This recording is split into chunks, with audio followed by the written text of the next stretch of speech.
Hello, and welcome to another edition of Interviewing the Legends, brought to you by the Publicity Works Agency, devoted to promoting musicians and authors worldwide. Call us today at 941-877-1552 to start your free publicity evaluation. Remember, we shine only when we make you shine. Please welcome the host of Interviewing the Legends, music journalist, author, and entrepreneur, Ray Shasho.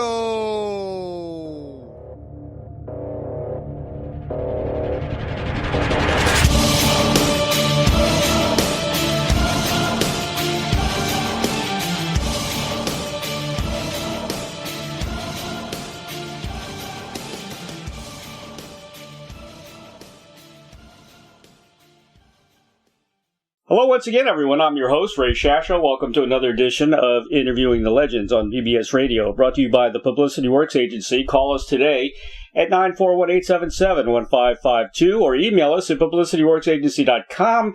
Remember, we shine only when we make you shine. Also buy the Rockstar Chronicles Series 1, my new book, available at bookbaby.com and amazon.com, featuring over 45 intimate conversations with the greatest music legends the world will ever know. In a career that has already spanned a half-century, Jorma Kaukonen has been one of the most highly respected interpreters of American roots music, blues, and rock. Member of the Rock and Roll Hall of Fame and a Grammy recipient, Jorma was at the forefront of popular rock and roll, one of the founders of the San Francisco Sound and a progenitor of Psychedelic Rock. He is a founding member of two legendary bands, Jefferson Airplane and still touring Hot Tuna. Jorma is a music legend and one of the finest singer-songwriters in his field. He continues to tour the world, bringing his unique style to old blues tunes while presenting new songs of weight and dimension. His secret is in playing spontaneous and unfiltered music with an individual expression of personality. In 2016, Jorma, Jack Casady, and the other members of Jefferson Airplane were awarded the GRAMMY Lifetime Achievement Award for their contributions to American music. A pioneer of counterculture-era psychedelic rock, the Jefferson Airplane was the first band from the San Francisco scene to achieve international mainstream success. Their 1967 record, Surrealistic Pillow, is regarded as one of the key recordings of the Summer of Love. Jorma and Jack would jam whenever they could and would sometimes perform sets within sets of Airplane concerts. The two would often play clubs following Airplane performances. Making a name for themselves as a duo, they struck a record deal and Hot Tuna was born. Jorma left Jefferson Airplane after the band's most productive 5 years, pursuing his full-time job with Hot Tuna. Over the past 5 decades, Hot Tuna has performed thousands of concerts and released more than 24 records. The musicians who have performed with them are many and widely varied, as are their styles, from acoustic to long and loud electric jams, but never straying far from their musical roots. What is remarkable is that they have never coasted. Hot Tuna today sounds better than ever. Please welcome legendary blues, folk, and rock guitarist internationally known for being a member of the Jefferson Airplane and Hot Tuna, Jorma Kaukonen. Hello, Jorma. Hey, man, wow. Do I have a good publicist or what? It sounds like an elegy. I'm telling you, man, when artists belong to so many bands, it's hard to get it all in, Yeah, I know. It's just. I mean, all that stuff is true, in its own universe. But when you hear it back to back, it's like, holy, come on, enough already. But anyway, thanks. I appreciate it, and it's good to be here. Let me tell you, man. First of all, I just wanted to let you know you're an incredible guitar player. I love your acoustic stuff, but your electric guitar work over the years has been phenomenal. Well, thanks, man. Well, I was talking to somebody about it the other day, and when I got into Jefferson Airplane, I'd never really played in the band before. What Jack and I did in high school, yeah, we had a high school band, but that doesn't really count. We weren't even a garage band. My grandfather's car was in a garage. We were a living room band, and so. But when I the Jefferson Airplane, I didn't bring any. I really didn't know what the heck I was doing, so I got to learn on. I got to learn on the job, and certainly I've been inspired by lots of people, and that's a book unto itself. But as a result of me not knowing anything, I wound up sounding like myself. You know something? That's okay. That's okay. I want to talk about the Airplane and Hot Tuna, of course, but I want to bring up Fur Piece Ranch Guitar Camp, sure, which is fascinating. Could you tell us a little bit about it? Sure. So I looked in 126 acres of really beautiful country in southeast Ohio. Now, I've been here for almost 30 years now, but a lot of people think about Ohio. They think about the Cuyahoga River burning 40 years ago. They think about flat corn. They think about all this stuff. But Ohio is sort of a maligned state, in the same way that I consider New Jersey to be a maligned state sometimes. Right. I mean, there's just really beautiful areas in it, and southeast Ohio is one of them. Anyway, so we wound up with this beautiful piece of property, and we just started to think about, because I've been teaching off and on for decades. I always really enjoyed it, and we thought, well, what are we going to do with this thing? And we thought, maybe we'll start a guitar school or something. Now, in these days, if somebody has a bright idea like that, the first thing they do is create a website. Now, in those days, we couldn't even spell computer, so the first thing we did was print T-shirts and business cards, and those existed probably for the first 7 years that I lived down here in southeast Ohio. Right. In any case, so in '97 or thereabouts, we decided we're going to do this thing. So we built what we thought would be just like a sort of like a music school kind of thing, which it is, but it turned out to be something else. Now, a lot of the stuff I think that happens at the Fur Piece Ranch sounds sappy, so we'll just talk about the stuff that's easy to talk about. We, obviously, we're not doing anything really right now because of the pandemic, but in a perfect world, we have great instructors. We have a beautiful environment where people just we all did the same kind of stuff. We have great food, et cetera, and that makes for a nice way to foster a community of like-minded spirits, and that's what's kind of hard to talk about without sounding sappy, but It really does happen, I mean, if you talk to anybody who's been to the Fur Piece Ranch, they'll talk about the friends they made, bands they might have formed, relationships, music they shared, all this kind of stuff, So anyway, we've been there for, for 22 or 23, I forget. My higher math is not that great, but in any case, we're still here now. Obviously, with the pandemic, I'm doing a lot of stuff online, but tomorrow we're doing our first thing that involves the public since everybody got shut down. Right. Because we have a little restaurant. We're doing like a takeout sandwich shop. Oh, cool! And I'm going to be playing on the porch of one of our buildings for a couple hours. So in any case, so we wound up with this thing. I mean, I wish that I could show you what it looks like, because I look at it myself and I go, I can't believe we built this thing. I mean, the landscaping, the buildings, the vibe, I mean, all this kind of stuff. It's just like, for a guy like me, it's a dream come true. It really is. Well, you've been doing the quarantine concerts. I've been watching those. They're wonderful, by the way. Well, thanks. Yeah. Thanks very much. Yeah, that's the thing also. Obviously, our shows got shut down and this and that, but we figured we've got a video production thing here. We've got internet. We've got me. We've got John and Myron and my wife. Why shouldn't we? So we're doing another one this weekend. Now, I'm a guitar player, but there's a lot of things I need to still know. I'm not one of those guys who can, convert music, into my head, into my fingers, and play the guitar. That's a gift. That's a gift. Guys can, like you, can do that. That might be debatable. I mean, I'm not being disingenuous when I say I consider myself an intermediate level guitar player with a lot of experience. I mean, I'm not one of these chop sets and stuff like that. Right. But I've spent a lifetime with the music that I love, and I've come to really understand it, So I look at myself as a musical storyteller, and I've gotten pretty good at that. I'm not a quick learner. When I have to learn a song, I need to woodshed until whoever I'm practicing with hates the song. Right. Now, what do you make reservations to be at the camp, or how's that work? Okay, so it's an on. Do you mean to take courses and stuff like that? Yeah, sure. Yeah, sure. So there's an online process. You know, we try to keep. We after the financial crash in 2008, we had to back off. We were doing 4 and 5 instructors for each sessions. Now we really only do 2. We keep it down to like 10 people each class. And so people just need to go online to the Per Piece Ranch site and submit an application, and if they're lucky, they'll get in. Right. We have an over 90% recidivist.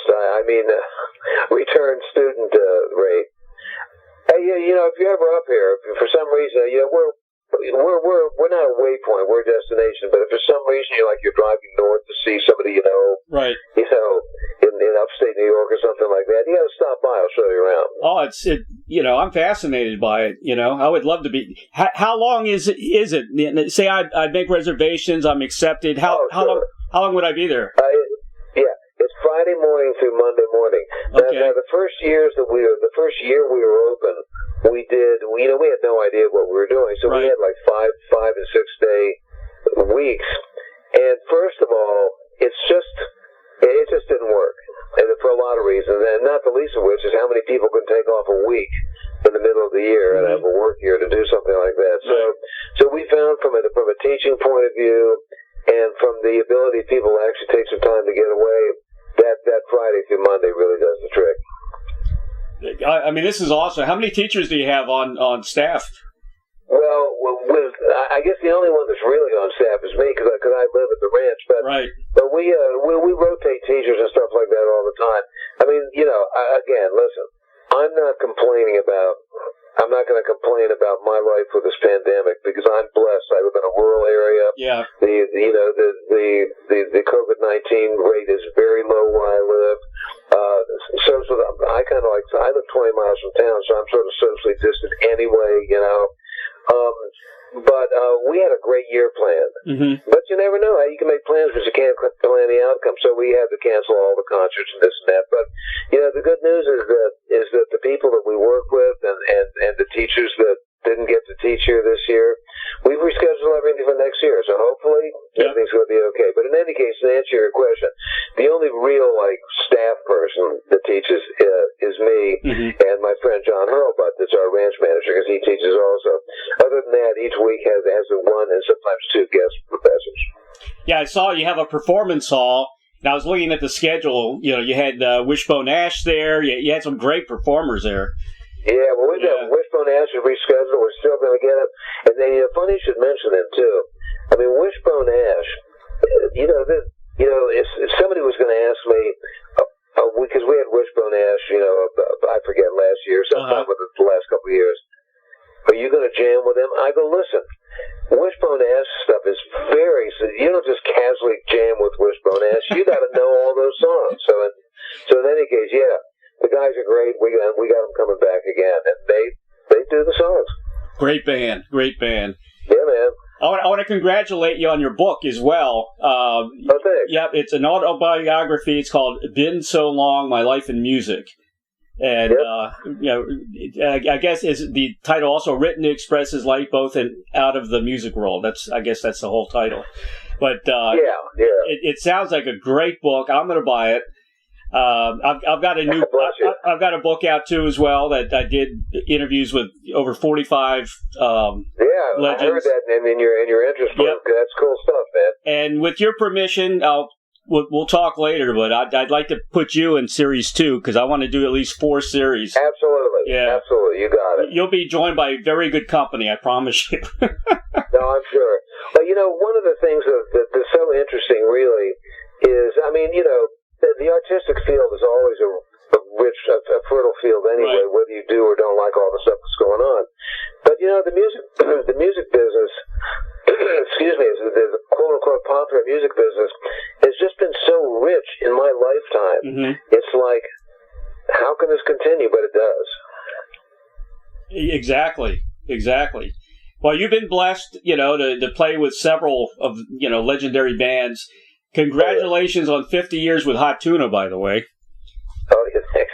50 years. Can you believe that? Yes. Yeah, I mean, the whole Jefferson Airplane thing, I mean, look, I'm one of the luckiest guys in the world for a lot of reasons, but not the least of which is that as a reasonably talented young fingerstyle guitar player, I completely stepped in shit when I got in that band. I mean, who knew it was going to happen, Right.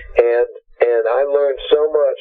The Jefferson Airplane, as you know, it's a rock and roll band, but it's a very atypical rock and roll band. I mean, it is what it is. It's a beast unto itself. And as a result of the great singers and songwriters we had in the band, I learned to play a lot of stuff that I wouldn't have learned how to play if I'd, been in a blues band or something like that. And I'm not critical of blues bands. You know what I mean? Right.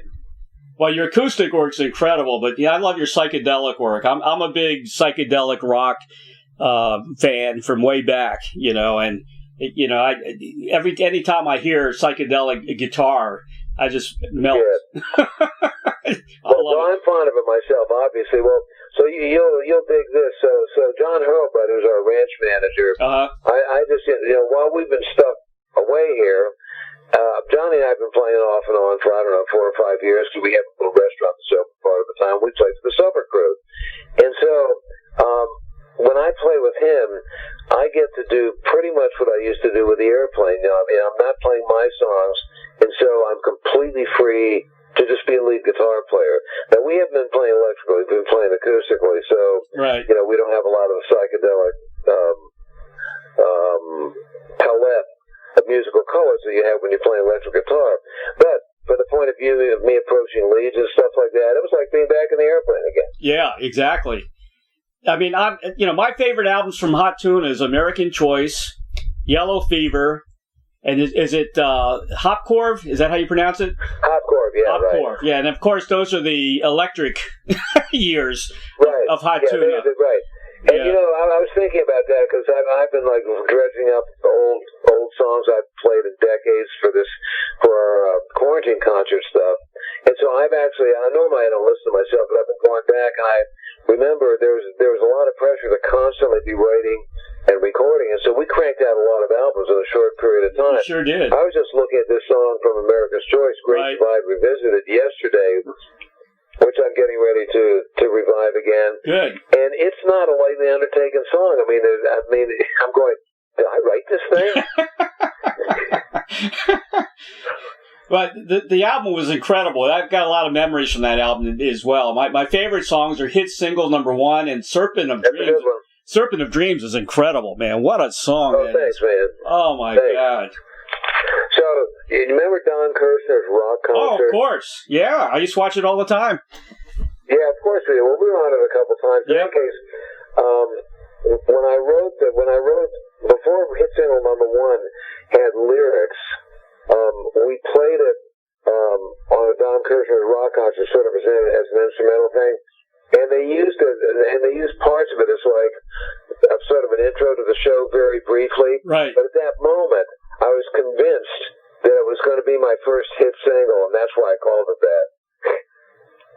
Well, it didn't quite work out that way, but it's okay. It's still a great song. We play it all the time. Great song. It's a fantastic song. That's why, when you come around in concert and it's the acoustic set, I'm saying, oh, when are they going to do the electric set? I hear you. I want to hear America's Choice. And then, of course, Yellow Fever, which, incredible guitar work, Baby What You Want Me to Do, song for the Fire Maiden. If there's any upside, for me, with me spending all this time at home, and by the way, in a normal world, I'd be a great grandfather, but I've got a teenage daughter in this one. And my wife and my daughter and I still like each other. That's a good thing. That's important. Because I'm never home this much. But anyway, so as a result, I've been going through all this stuff and relearning all these old songs, which means that when we come back out on the road electric again, we'll have a bunch of new old songs. Good. And also songs from the Stainless Cymbal. That's another favorite. Yep. Incredible guitar work, man. Incredible guitar work. Oh, thanks, man. Thanks. Yeah. Appreciate it. So, go Hot Tuna Electric. Yeah, man. Well, again, I love it all. I love playing acoustic guitar because they're easier to carry around, but there's just something utterly seductive about playing electric rock and roll. And with Hot Tuna, the amp, I use two guitars. I use that Chet Atkins for the finger picking stuff. Right. And I've been using a Firebird most of the time. Sometimes a Les Paul for the, for the string bending stuff. But the amp that I'm using for the Firebird is a 1967 Marshall 50-watt Plexi. Oh, it's wow. the shit. Wow. Unreal. Can I say that? Can I use that word? Oh, yeah. You can say anything you want on this program. Yeah, man. I was fortunate to chat with Paul Kattner before he passed away. Great guy. Peace, yeah. Really cool guy. I didn't know he was such a space buff, and sci-fi buff, but completely. Yeah, and they played Roswell. I think we were promoting the album that they did over there in Roswell, and such a nice guy. We were talking about Woodstock. He was. We were talking about Woodstock, and I've interviewed a lot of guys that were at Woodstock, Greg Raleigh and Johnny Winter and Henry McCullough before he passed away, and a lot of other guys. But he was so funny. He was talking about, he said, I had the best time. I got plastered when the stage started to slip a little. I'm sitting there on the stage, and Chip Monk, who's running everything, says, we've got to get everyone off the stage. It's slipping a little, and I looked up at him and said, I can't move. He said he was so out of it, I guess, sitting there on the stage, he couldn't get up. Good times. Good times. Huh? You talk about Woodstock, and obviously, I'll never be a part of something like that again. And it was unbelievable on so many levels. We don't need me to reprise that. But if any of us got an outdoor gig like Woodstock today, we'd go, this gig sucks. I'm never going to work here again. I know. And it was a messy show, right? Because of the rain. It was pretty muddy. Oh, and stuff, God, right? it was messy. And they didn't, people take catering for granted now. There was no catering. I know. I think there was like one porta potty backstage. Speaking of slipping, but let's not go there. Did you guys come in on helicopter or did you drive in? No, we were the working man's band. Yeah, we came in rented station wagons, as I recall, and we drove in early, so we were actually able to drive in. Right. And on the way out, because we left after we did our set, we had to go down to do that TV show with Dick Cavett. Dick Cavett show. Pardon? The Dick Cavett show. Cavett. Yeah, thank you. That brain fart for me there, yeah. Yeah, in any case, I got a flat tire on the rent-a-car, and we drove into Manhattan on the rim. Oh, really? Wow. Hey, got to get to the gig, man. Yeah, exactly. One way or another. One way or another.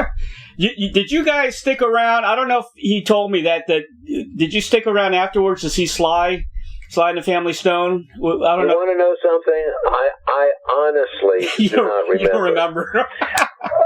The thing that I do remember is seeing Santana. I know the Who played and we saw them, but I'd seen the Who before. But and they were always awesome. But that shows Carlos Santana's. I've seen Carlos play in like blues bands and stuff like that. Yeah. But I'd never seen his thing before. Right. I still remember that this half a century later, I remember that as being one of the great live shows for me of all time. Oh, yeah. Perhaps right up there with the first time I saw Cream at the Fillmore. Right. Yeah, I saw Santana, I don't know, five times. I had his wife on, Cindy Blackman Santana. She was cool. She was really cool. And I had Greg Raleigh on as well. Another nice guy. Yeah, really cool. nice guy. Awesome. Yeah. One of the songs you did that you wrote several tunes. Star Trek, Turn My Life Down on Volunteers, right. Feel So Good, from Bark, Trial by Fire, Too Many Years. But one of the ones that really sticks out is Embryonic Journey, which was a really cool song. Go ahead. I'm sorry, go ahead. No. Talk about that tune. Absolutely. So I wrote that tune probably in '63, maybe. Wow, really? It was way before the Airplane. But in any case, so I remember, we were the first Airplane album, Takes Off, it's a folk rock album. Sure, still is a rock and roll album. Right. It's sort of like a transitory rock and roll album into the more psychedelic stuff like that. It's just my opinion. But anyway, or something. I was sitting out in the lobby at the RCA Studios in LA at the corner of Sunset and Ivor, and I was playing my LJ50, and I played that song, and Rick Gerard, who was the producer of that record, walked by and went, "Well, what is that thing?" Just something I wrote a couple of years ago, blah blah blah. And he goes, I want you to cut a track for that on the album. And I went, oh, come on. I thought it was the stupidest idea I'd ever heard. So, actually, the guy was a genius. I mean, thank God he put that on. In any case, so that's probably a first take, the second take max. Right. And in those days, we didn't have Dolby and noise reduction and all that kind of stuff. So you had to get it. And so the echo, because the echo is actual room echo and stuff like that. I mean, I listen to that stuff just drenched in a room of reverb, and I go, man, that sounds great. I wish my guitar sounded like that all the time. Yeah. Great too, and then it ends up in a Friends episode, right? The last episode. Yeah, that's hilarious.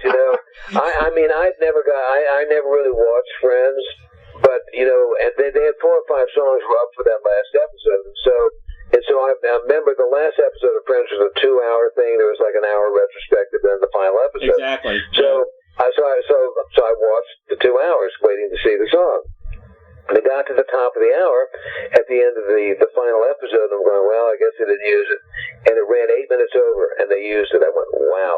So the funny thing about that is one of my buddies, whose teenage daughters at that time, thought the dad was just such a fuddy-duddy and his taste in music sucked. But they were big Friends fans. So when they heard that, they went, wow, Dad, we really get what you like in music. We love this music. That's what it takes, You got to be in a Friends episode. Yeah. And whatever it takes, man. It's tough to win the kids over. I know, it is, especially today. Like my daughter says to me, well, Dad, it's not my kind of music, but you're very good at it.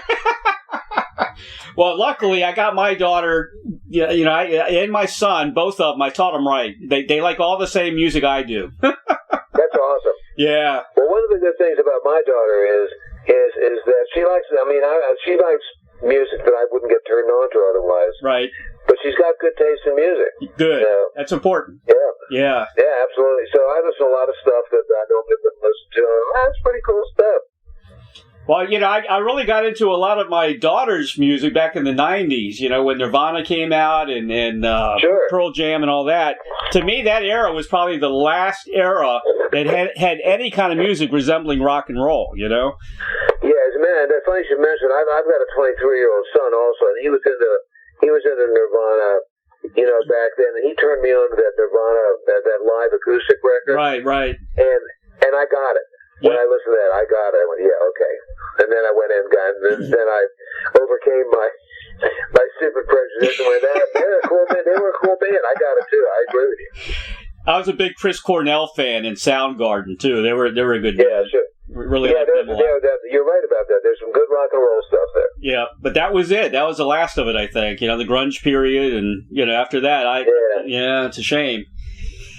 Yeah, most of the stuff today. I mean, I tend not to really immerse myself in what people say. Well, what do you like in rock and roll? Yeah. I don't really listen to modern rock and roll. But as generally speaking, my impression is the music is not as guitar centric now as it once was. Exactly. And I like the guitar, so if it's not guitar centric, unless it's a really good song, I'm not going to listen to it. Yeah, and they're not band oriented anymore. You don't see too many bands, Right. I like progressive rock, and there is some good progressive rock bands out there, with that intricate type music. Yeah. And maybe the guys that I use the term loosely. The kids are playing better than ever before. I mean, there's some great musicians out there. So you bet there's some good progressive rock stuff. Oh, there's some girls out there on YouTube that wail on the guitar, man. I'm really shocked. Oh yeah. Really, really shocked. Let's talk about the inception of White Rabbit. How did that all come about? I heard that it was kind of the Alice in Wonderland thing plus Ravel's Bolero. Is that true? Kind of a mixture? Well, yeah. I mean, first of all, Grace, it's really funny because the two songs that really are responsible for getting us into the Rock and Roll Hall of Fame, Somebody's Love and White Rabbit, were not written by Jefferson Airplane people, great for a White Rabbit, of course, and Somebody's Love was written by her brother-in-law, and they were songs that she did with the Great Society, the band that she was in before us. Right. So when they brought those songs, I really forget how it transited into what White Rabbit became, but when the Great Society did it, it was really an excuse for like freak out horn instrumentals and all this kind of stuff.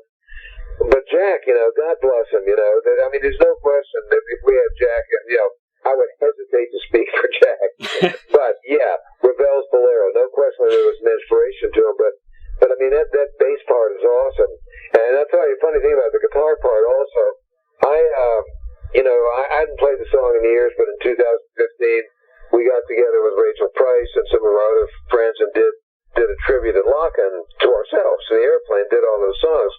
So I kind of BS'd my way through the White Rabbit intro. Yep. But then I got involved in a Rock and Roll Hall of Fame thing, and I got to thinking, I said, it really is an iconic little thing. I need to learn it again. Exactly. So you're going to love this. So I downloaded it from iTunes for 99 cents, sat on my little stage here at the ranch and taught myself my own solo. That's funny.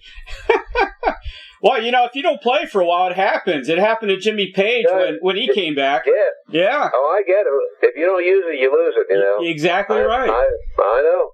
Believe me. But, that psychedelic lick you do on that song is probably one of the greatest of all time as far as psychedelic tracks, and the thing about it also, when I got back into it, over the last, 50 plus years, I've learned a lot more about music. I could never create a solo like that today in a million years because I know so much more about quote unquote the rules today than I used to. Yeah.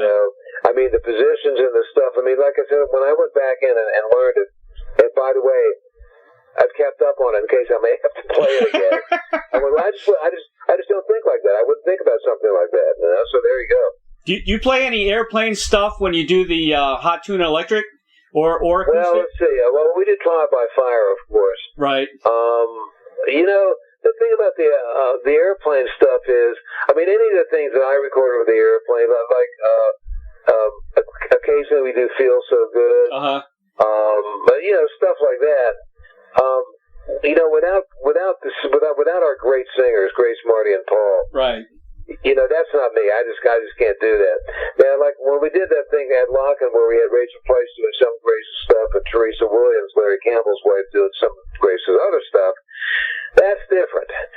Because those girls can sing. Mm-hmm. But as I said, I'm a storyteller, not a singer. You need somebody like Marty or Grace or even Paul to do that kind of stuff.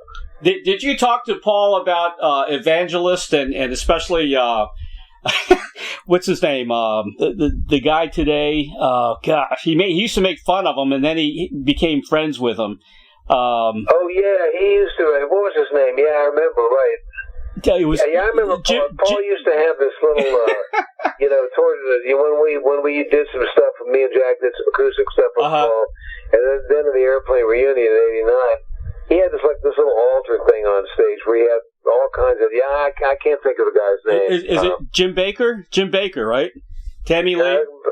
Was something? I remember Jim and Tammy say. Right. It could have been Jim Baker. I think it was Jim Baker. Yeah. Yeah. Good stuff. That's funny. Paul. Yeah, it's really funny. Yeah. He was telling me, that he would ask him if he was ever going to retire, and he says that he'd probably die on stage. And his big thing, there was, I think near San Francisco, there's this little coffee shop or something that he used to hang out, and that was like his big thing. Yeah, right. Yeah, and he used to read a lot. He loved to read. Yeah, it's up in North Beach. Yeah. I had fun talking to him. He was a down to earth guy. He was a good guy. He really was a good guy. One of the things that I'm really grateful for, because a lot of times with friends you let them slip away and you wonder what happened to them. Right. Paul and I reconnected again about a year or so before he passed, and we had dinner together a bunch of times. And at the end of the day, your lives take a lot of directions. But at the end of the day, when you get together with old friends, they know who you are and where you came from. Exactly. Yeah. Yeah, I was sad about Marty too. I was shocked. Oh yeah. Yeah. Yeah, Marty. I mean, that was tragic too. You know, he there's some botched surgery with him, and man, I'll tell you what. I mean, it's always not for me to say that he's in a better place, but if it was me, I'd want to be in that place. Yeah, I understand. Crazy stuff going on these days, man. 2020 just sucks. Yeah, well, you know, look at this way. It's like that Winona Judd song. Yeah, when you hit rock bottom, the only way to go is up. Well, let me tell you, your latest album, it Ain't No Hurry. Okay, I gave it 5 stars. I loved it. Oh, bless you. And you got a lot of cool songs that you can identify with kind of today. They're kind of, Ain't No Hurry. When there's 2, there's trouble. 2, there's trouble. The terrible operation we were just talking about. I love that song. That's a crazy song, huh? Yeah, it really is. Yeah. Oh man, where there's 2, there's trouble. Reminded me a lot of Leon Russell for some reason. Yeah, a little bit. I never thought about it, but I can hear that. So, my buddy Michael Falzarano wrote that song, and I mean, the words speak for themselves. You know, it's just like, there's no question about it. But where I think he got inspired is the guy that wrote The Terrible Operation. Right. His name was Thomas Dorsey. But he became the Reverend Thomas A. Dorsey. He's the father of modern gospel music. But back in the day, he did all these like sort of like quasi dirty songs. Well, in any case, so there was a movie that came out in the 80s that was about gospel music in Chicago. Reverend Dorsey was still alive at that time, and so they're just filming all this stuff, and they're talking, and one of the gals that used to sing with him before he became ordained is sort of like bad vibing his current wife and stuff like that. I mean, there's one of these things, and he shakes his head and he goes, where there's 2, there's trouble. And everybody in the amen corner goes, amen, amen, amen, you know. Cool. Like, where there's 2, there's trouble. Words to live by, kids. Take heed. Awesome. I love the album. It's great. Well, thanks, man. Suffer Little Children to Come On to Me. That one could be electric, couldn't it? Absolutely. And, I'm glad you mentioned that, too, because Jack's coming out to visit me in July. And, something, I hadn't thought about that, but you're absolutely right. That's a great idea for an electric song. Yeah, great story on that. Nora Guthrie and one of her daughters, Anna, that are sort of like the guardians of the Guthrie legacy. Right. We become friends over the years and stuff like that. So I was doing that album. I go, look, I would love to do a Woody song. Got any ideas? And anyway, they had a whole bunch of these poems that Woody had written that were never set to music. And so Larry and I created the music for that song. In any case, they emailed me like facsimiles of his original, the stuff on like yellow lined paper in his own handwriting and stuff like that. It was so cool. It's a great song. And you know what? Brother, Can You Spare a Dime? That's very kind of an old time type song, isn't it?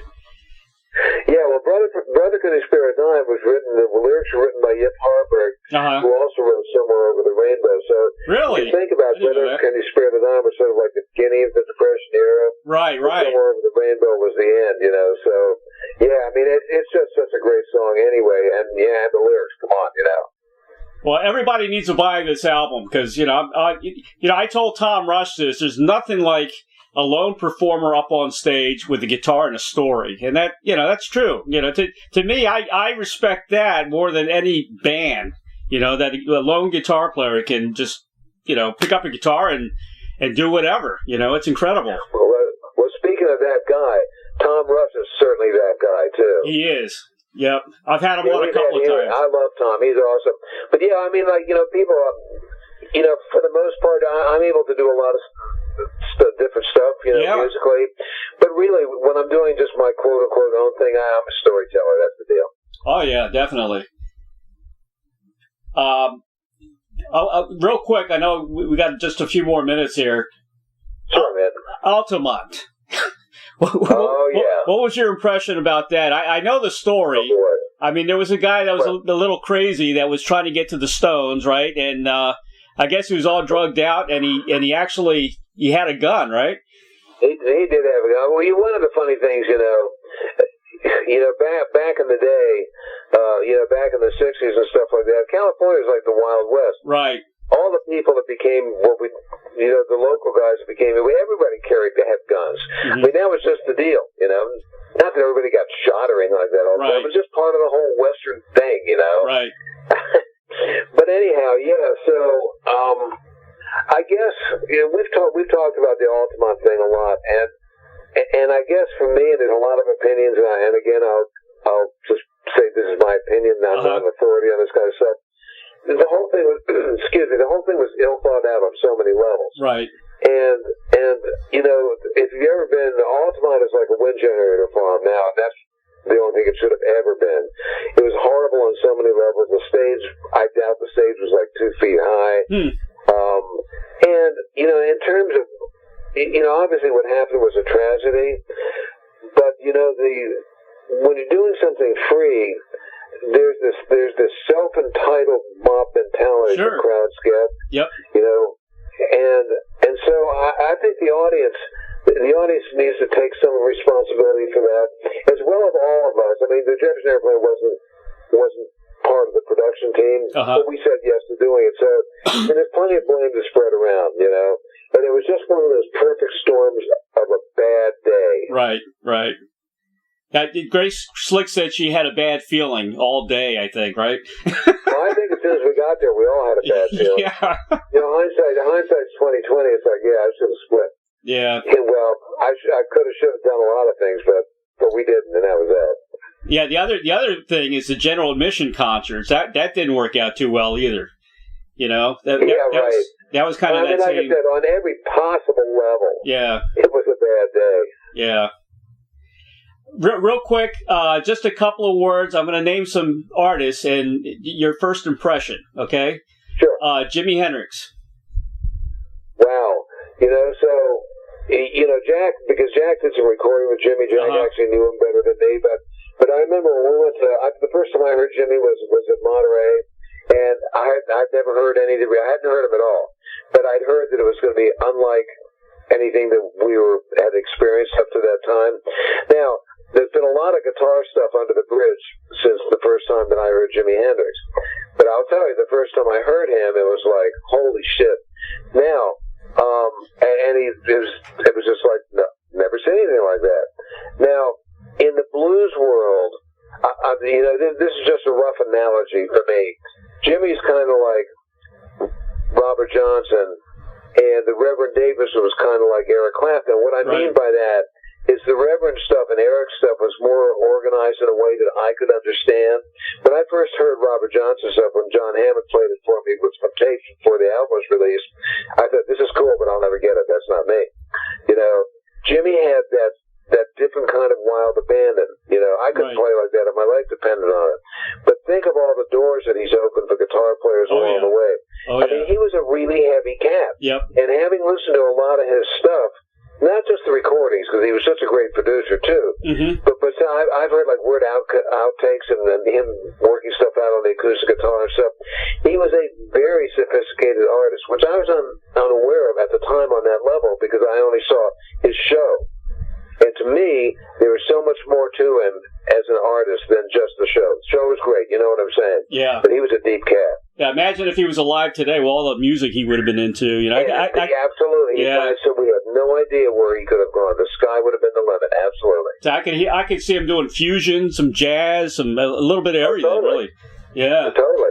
Now, before we move on to your next artist, one of the things, I was working in Nashville, working with Jim Lauderdale, trying to write some songs together, and they had an exhibit down at the Country Music Hall of Fame called The Night Train to Nashville. It was about rhythm and blues groups, black rhythm and blues groups in Nashville back in the 50s, or 60s, I forget what year it was, but in any case, they had this one group, it was like a suit band, and Jimmy was in the band, and he was playing a Rickenbacker 360, and guess what? He sounded just like Jimmy. Really? Oh. Yeah. Wow. Yeah, he was one of a kind. Definitely one of a kind. Yes, he was. Yes, he was. Absolutely. All right, Janis Joplin. Wow. So I met Janice was one of the first people I met in the Bay Area when I moved there. And I got a chance to back her whenever she would come down the peninsula. But people go, "Oh, you played with Janice." I mean, it's not like we were, like a working team, but I was often her go-to guy when she came down the peninsula. The first time I heard Janice, I knew I was in the presence of greatness. Because I was such a huge traditional blues fan and stuff like that, and you hear people do this and that. I had never heard somebody of my generation that was that good. It was unbelievable. And again, her dying so young, who knows what could have happened. Exactly. I promote Beth Hart a lot. I love her.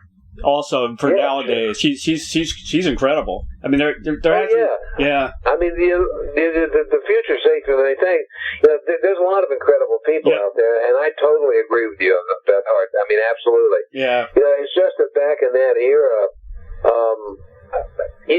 actually, in terms of what we get to listen to today, it's a rich landscape of artists, because we get to hear a lot more because of just the way things are these days. But anyway, when I first heard Janice, I'd never heard anybody like her before that was alive. All right, here's a guy that's from our area. Went to high school, I believe, in Virginia. Jim Morrison. Right. So the Doors and us were the same agency when the first Doors album came out and when Surrealistic Pill was out. Both of our records were at the top of the charts for 2 years, and so we toured a lot together. And I got a chance to sit to be a fly on the wall in some of the Doors sessions. So anyhow, I'm not sure anybody was I wasn't one of Jim's buddies, and I don't think we ever really talked, although he was always really nice to me. He's one of these guys, I mean, the Doors, what was his name? The Crawdaddy, guy did Crawdaddy, Paul,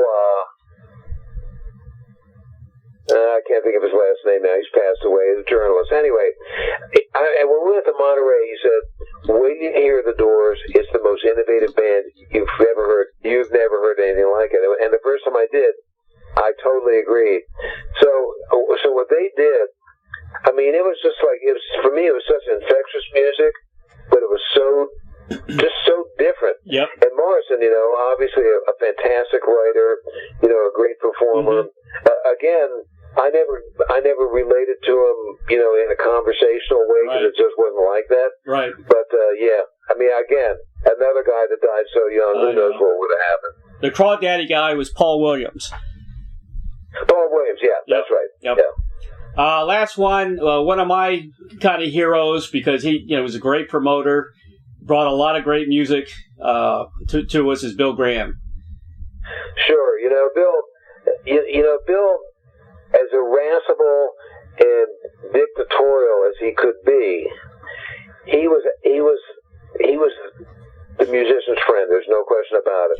Could it be a pain in the ass sometimes? Absolutely. He was our manager briefly and all this kind of stuff. But he made things happen, and he had the greatest of respect for all different kinds of music. And his goal when he put shows on, because I used to live almost next door to the Fillmore, so I hung out around him a lot. Right.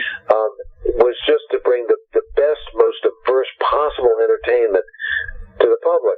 Now, I'm not sure today that an audience. I was thinking of a show that we did one time where the Russian poet Yevtushenko opened the show. Right. Lawrence Ferlinghetti read the English translations. I think it might have been Charles Lloyd, one of the local jazz guys from on the show on Jefferson Airplane. Right. I mean, most audiences just couldn't take that much diversity in art today. No, I agree. But he just put on these great shows, and every show was a great show. He gave away the apples, the posters. I mean, all the stuff. I mean, it was a great loss when he passed away. It really was. Yeah, such strange circumstances with helicopters. Him and Stevie Ray Vaughan, and now the basketball player. Yeah.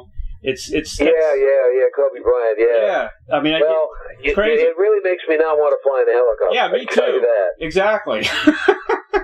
Well, they're not supposed to fly, Yeah. Man was not made to fly. We would have wings. It's tragic. I mean, I don't even know what to say. Yeah, I agree. It's horrible. Jorma, here's your last question. And I get some very interesting answers from this. I asked Paul the same question. He said, "Oh gosh, I'm having one of those senior moments." I understand. Take your time. He said, "The king of folk. What's his name? Pete Seeger. Pete Seeger. Yeah, he said Pete Seeger, and his band, his group." The Weavers. The Weavers, yeah, that's what he said. If you had a Field of Dreams wish, like the movie, to perform or collaborate with anyone from the past or present, who would that be? Wow, that's a really good question. There's so many great ones. Yeah, well, yeah, Pete Seeger, that's a good choice for Paul. Yeah. I get that. Yeah. Well, let me see. You know, I've never sat down to play with Eric Clapton, and I would love to do that sometime. And it's never too late. No, it isn't. No. He's married to a gal from Ohio. They own a piece of property up north of Columbus, but maybe I get him to come down to Ranch sometime. Why not? I really love his work, and I would love to play with him sometime. I think that'd be awesome, you know? Yeah, man. You're doing an electric album, Hot Tuna, and he can be a guest artist, you know? Yeah, what a guest artist, huh? That would be perfect. You know, I put Jack Bruce on. I asked him who was the better blues guitar player, Jimi Hendrix or Clapton. Of course, you know his alliance was with Eric Clapton. Yeah. Well, that's a good question, but in my opinion, it's apples and oranges. Really. Yeah, it's true. I mean, it's like I said, I can understand where Eric was coming from much better than I could understand where Jimmy was coming from. Right. You know, in some respects, as innovative as Eric was, and he was, and probably still is. I don't know. I haven't heard him play in a long time, but Jimmy was from another galaxy. He was. He certainly Eric was was. another planet. Jimmy was from another galaxy. Yeah. Yeah, I miss Jimmy. He was incredible. He was really incredible. Jorma, thank you so much, man. This has been great for being on the show today. It's great talking to you. Hopefully we'll be out in the air one of these days and get a chance to say hello to each other in person. And if for some reason you're ever coming through Southeast Ohio, you got my phone number, obviously. Give me a call or a text, and if I'm home, I'll show you around. Oh, I'd love it, man. I'd love for you to give me some lessons. That'd be great. Well, I'd be happy to share with you whatever I got. That'd be awesome. Thank you so much, Jorma. I'm in the Florida area now, but, next time you come with Hot Tuna, go electric. Yeah, we probably, it's in the wings, absolutely. Awesome. Thank you so much, man. Right, man. Stay safe. Brother. All right. Bye-bye now. Have a great day. Bye-bye. Bye-bye. Purchase Jorma's latest solo recording called Ain't in No Hurry on Red House Records. It has received wonderful critical acclaim. I gave it 5 stars. You can buy that at Amazon.com. Excuse me. Purchase also Jorma's memoirs, Been So Long, My Life and Music, also at Amazon.com. And for more information about Jorma Kaukonen and Hot Tuna, visit www.jormakaukonen.com, www.facebook.com/groups Jorma Kaukonen, www.hottuna.com. Also, you can visit www.jeffersonairplane.com.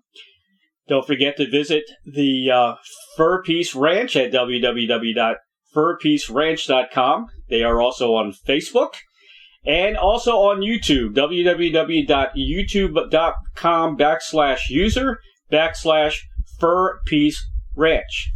Also, Jorma blogs consistently, Cracks in the Finish, and that's at www.jormakaukonen.com. Cracks in the Finish. Also, a very special thanks to Cash Edwards Music Services for arranging this interview with Jorma Kaukonen, and the dynamic duo of Doug and Don Newsom of BBS Radio for making the magic happen for each and every broadcast. I want to also, I think I did say that about Jorma's memoirs, Been So Long, My Life and Music, at Amazon.com. Great book, great read. Just came out, I believe, last year.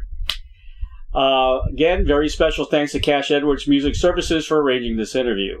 Also, my new book is finally out. It's entitled The Rockstar Chronicles, Series 1. It chronicles truths, confessions, and wisdom from the music legends that set us all free. Order yours today on hardcover or ebook at bookbaby.com. It features over 45 intimate conversations with some of the greatest rock legends the world will ever know. Everyone stay safe, stay healthy, have a great week.